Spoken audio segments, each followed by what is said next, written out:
আজকের এই বিশেষ বিশ্লেষণে সবাইকে স্বাগত। আজ আমরা এমন একটা বিষয় নিয়ে কথা বলবো যেটা আমাদের সবার দৈনন্দিন জীবনের সাথে একেবারে ওতপ্রোতভাবে জড়িয়ে আছে। হজমের সমস্যা। একটু অস্বস্তি হলেই তো আমরা চটজলদি সমাধানের দিকে ছুটি, তাই না? কিন্তু আজ আমাদের লক্ষ্যটা একটু অন্যরকম। সাময়িক উপশম নয়, বরং শরীরের ভেতরের সেই সিস্টেমিক গণ্ডগোলগুলোর দিকে আমরা নজর দেব, যেগুলোই আসলে এই সমস্যাগুলোর আসল কালপ্রিট। আচ্ছা, একটা বিষয় ভেবে দেখেছেন কি? এই যে পরিচিত আর চরম বিরক্তিকর হজমের সমস্যাগুলো, এই ধরুন হঠাৎ বুক জ্বালাপোড়া করা বা পেট ফেঁপে থাকা, এগুলো কি সত্যি এমনি এমনি ঘটে, নাকি এগুলো অনেক গভীরে চলতে থাকা কোনো বড় সংকটের অ্যালার্ম বেল? আজ আমরা একটু গভীরে গিয়ে দেখব। আর বিশ্বাস করুন, এটা দেখার পর হজম নিয়ে আমাদের প্রচলিত ধারণায় হয়তো একেবারে পাল্টে যাবে। তো শুরুতেই আসা যাক পরিপাকতন্ত্রের ইকোসিস্টেম বা বাস্তুতন্ত্রের সংকট প্রসঙ্গে। প্রথমেই একটা খুব গুরুত্বপূর্ণ ধারণা আমাদের পরিষ্কার করে নেওয়া দরকার। মানবদেহ কিন্তু আলাদা আলাদা কোনো যন্ত্রাংশের গোডাউন নয়, বুঝলেন? বরং এটা একটা ভীষণ জটিল আর একে অপরের সাথে গভীরভাবে যুক্ত একটা ইকোসিস্টেমের মতো কাজ করে। পরিপাকতন্ত্র এর বাইরে নয়। এই পুরো সিস্টেমটাকে একটা বিশাল আইসবার্গ বা হিমশৈলীর সাথে তুলনা করা যায়। ওই যে পানির ওপরে যেটুকু দেখা যায়, যেমন ধরুন স্রোতদুষ্টি, অতিরিক্ত অ্যাসিডিটি, ক্রনিক বদহজম বা দুর্বল হজম শক্তি, এগুলো আসলে আলাদা কোনো রোগ নয়। এগুলো হলো শরীরের একদম ভেতরে চলতে থাকা একটা বড়সড় অভ্যন্তরীণ সংকটের দৃশ্যমান রূপ মাত্র। একটা সমস্যার সাথে আরেকটা কিন্তু একেবারে সুতোর মতো জড়িয়ে আছে। এবার চলুন এই লক্ষণগুলোর একটু পাঠোদ্ধার করা যাক। এই যে প্রতিদিনের সাধারণ অস্বস্তিগুলো, এগুলোকে যদি আমরা আয়ুর্বেদিক দৃষ্টিকোণ থেকে একটু বিশ্লেষণ করি, তাহলে এর আসল প্রভাবটা কতটা গভীর সেটা বেশ ভালো মতোই বোঝা যায়। প্রতিটি নির্দিষ্ট লক্ষণের সাথে একটা নির্দিষ্ট আয়ুর্বেদিক কারণ কিভাবে জুড়ে আছে সেটা বেশ চিন্তার বিষয়। ধরুন হাইপার অ্যাসিডিটির কথা। এর প্রধান লক্ষণ কি? বুক জ্বালাপোড়া করা। আর আয়ুর্বেদ বলছে এর পেছনে রয়েছে অতিরিক্ত পিত্তদোষ।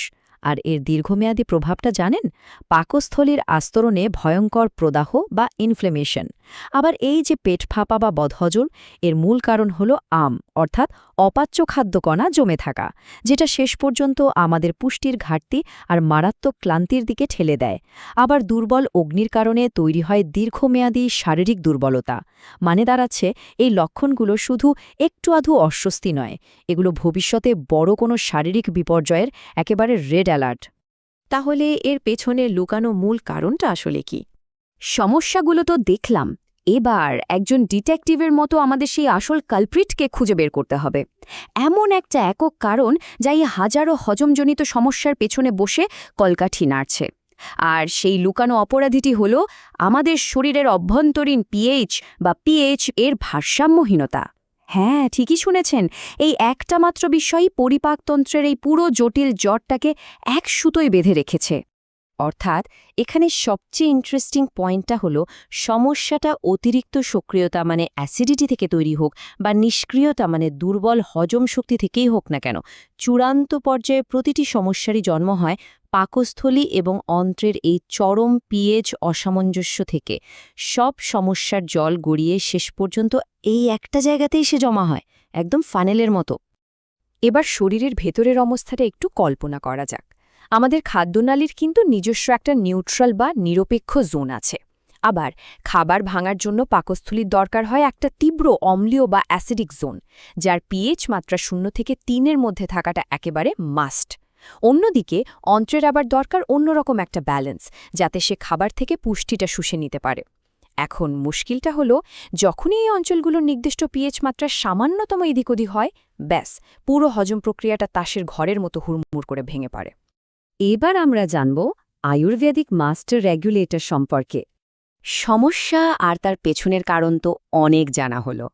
এবার এই সমস্যার নির্ণয় থেকে বেরিয়ে এসে এমন একটা সমাধানের কথা বলা যাক, যা আধুনিক বিজ্ঞান দিয়ে প্রমাণিত এবং আয়ুর্বেদিক জ্ঞানে একদম ভরপুর, যাকে এক কথায় বলা যায় মাস্টার রেগুলেটর। আমরা বজ্রসুধার ড্রপের কথা বলছি।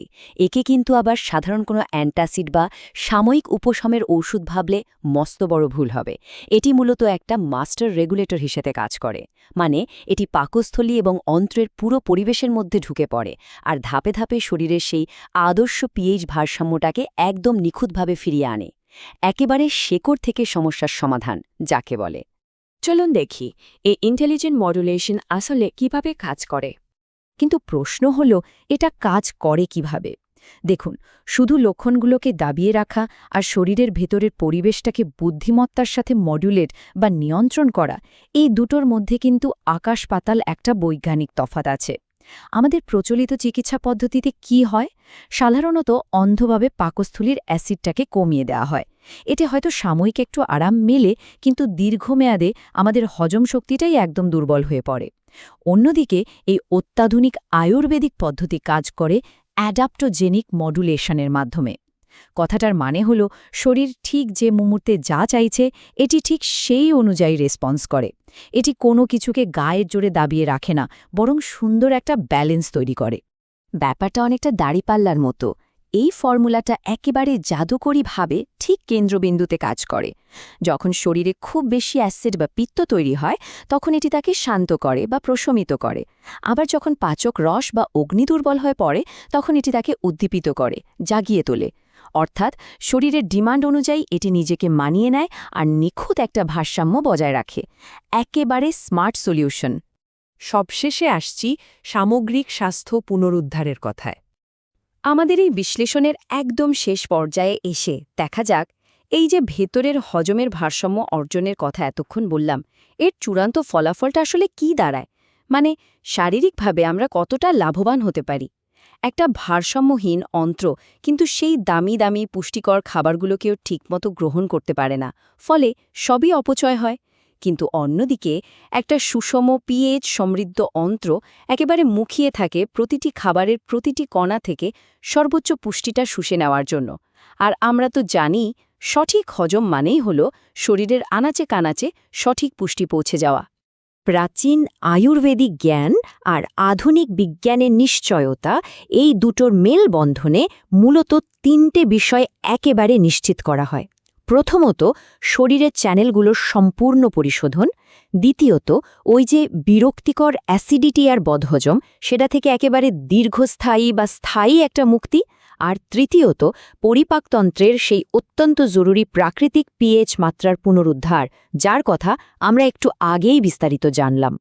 তো আজকের এই আলোচনাটা একটা চমৎকার বার্তা দিয়ে শেষ করা যায়।